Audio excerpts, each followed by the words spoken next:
Good morning, judges and audience. Perkenalkan, nama saya Kansa Mazerangkuti sebagai ketua. Dan saya Nur Kamaliah Nasution sebagai anggota. Kami akan menampilkan presentasi kami dalam rangka mengikuti lomba karya tulis ilmiah yang diselenggarakan oleh Universitas Sancamunir Dengan judul, Penerapan Smart System Control of Water Quality pada kolam lele guna mengurangi gagal panen dan meningkatkan hasil produktivitas petani lele di Kota Dumai. Dilatar belakangi pengonsumsian ikan lele pada beberapa tahun terakhir ini semakin meningkat. Dilansir dari halaman tanggeramcup.co.id, bahwa produksi lele mengalami peningkatan setiap tahunnya dan terus mendominasi komoditas budidaya air tawar dari tahun 2013 hingga tahun 2018. Menurut Fahmi dan Natalia, dalam mengembangkan ikan lele, kolam merupakan faktor penting dalam menentukan kualitas dan kuantitas ikan lele. Kualitas air yang baik tergantung pada pH, suhu, dan tingkat kejernihannya. Dilansir dari halaman nuansatani.com, seorang peternak lele menyatakan bahwa terdapat beberapa permasalahan atau penyakit dalam membudidayakan ikan lele berjenis sangkuriang. Beberapa penyakit yang diderita ikan lele diantaranya adalah kumis buntung dan penyakit borok. Penyebab dari penyakit ini adalah rendahnya kualitas air pada kolam. Faktor penyebab lainnya diantaranya adalah tidak melakukan persiapan kolam dengan baik, sehingga kondisi air kolam kurang cocok bagi kehidupan ikan lele. Berdasarkan latar belakang yang telah disampaikan, kami menemukan solusi yang kami beri judul Penerapan Smart System Control of Water Quality pada kolam lele guna mengurangi gagal panen dan meningkatkan hasil produktivitas petani lele di Kota Dumai. Dengan tujuan membantu meningkatkan water quality pada peternakan lele, mendapatkan akurasi yang tepat dari sensor yang digunakan, dapat meningkatkan kuantitas pada peternakan lele. Metode yang kami gunakan pada penelitian ini adalah yang pertama ada studi literatur, yang kedua ada perancangan alat, yang ketiga ada pengadaan komponen, yang keempat ada pembuatan prototipe atau model, dan yang terakhir ada pengujian dan evaluasi. Tahap pertama yaitu tahap studi literatur.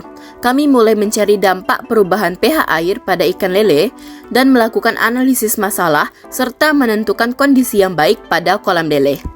Tahap kedua yaitu tahap perancangan alat. Pada tahap ini, kami mendesain tampilan fisik alat dan mendesain blok diagram alat.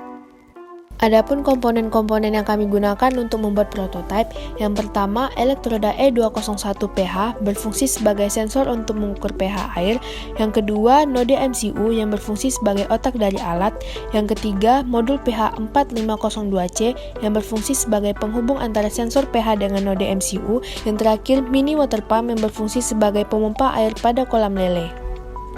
Berikut proses pembuatan prototipe dan hasil pembuatan prototipe berdasarkan desain alat yang kami buat sebelumnya. Tahap yang terakhir yaitu tahap pengujian dan evaluasi. Pada tahap ini terbagi menjadi 3 pengujian utama, yaitu pengujian sensor pH, pengujian IoT, dan pengujian sistem keseluruhan. Pengujian pertama yaitu pengujian sensor pH. Pengujian ini bertujuan untuk melihat apakah sensor pH yang digunakan sudah berfungsi dengan baik. Pengujian dilakukan dengan meletakkan sensor pH di dalam beberapa sampel jenis air dan membandingkan hasilnya dengan kertas pengukur pH. Berikut tabel hasil pengujian sensor pH. Berdasarkan tabel di samping, dari 10 kali pengujian dengan sampel air yang berbeda-beda, didapatkan hasil yaitu sensor memiliki rata-rata tingkat akurasi sebesar 80,66%. Pengujian kedua yaitu pengujian IoT. Pengujian ini bertujuan untuk melihat apakah sistem sudah mampu mengirimkan data pembacaan dari sensor agar dapat dimonitoring dari jarak jauh oleh pengguna.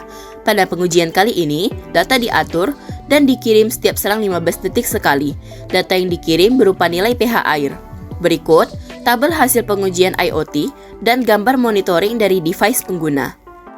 Dari tabel di samping, dapat disimpulkan bahwa sistem sudah dapat mengirimkan notifikasi dengan baik kepada pengguna. Di pengujian terakhir, ada pengujian sistem keseluruhan. Perancangan keseluruhan sistem ini dirancang untuk mengontrol nilai pH air pada kolam dengan menggunakan sensor pH untuk menyesuaikan kadar pH yang telah dihubungkan dengan pompa air dan mengetahui apakah sistem yang dirancang sudah bekerja sesuai dengan algoritma yang diinginkan. Berikut tabel 3 hasil pengujian sistem secara keseluruhan. Berdasarkan tabel di samping, dapat disimpulkan bahwa pompa air otomatis hidup di saat keadaan pH air berada di bawah 7 dan di atas 7,5. Kesimpulan yang didapatkan dari penelitian kami ini adalah yang pertama, sensor pH telah bekerja dengan baik dan sudah mampu mendeteksi pH air kolam lele dengan nilai akurasi 80,66%. Yang kedua, pompa air telah aktif bekerja saat pH terdeteksi rendah atau dengan menyaring hingga pH kembali normal. Yang ketiga, alat telah diuji coba pada kolam buatan dengan standar nilai pH di setting kecil dari 7 dan besar dari 8, dan sistem berjalan sesuai dengan algoritma yang dirancang. Kami harap alat ini dapat berguna bagi peternak lele tidak hanya di Dumai, tetapi juga peternak lele yang ada di seluruh Indonesia. Sekian dari kami, thanks for your attention. Assalamualaikum warahmatullahi wabarakatuh.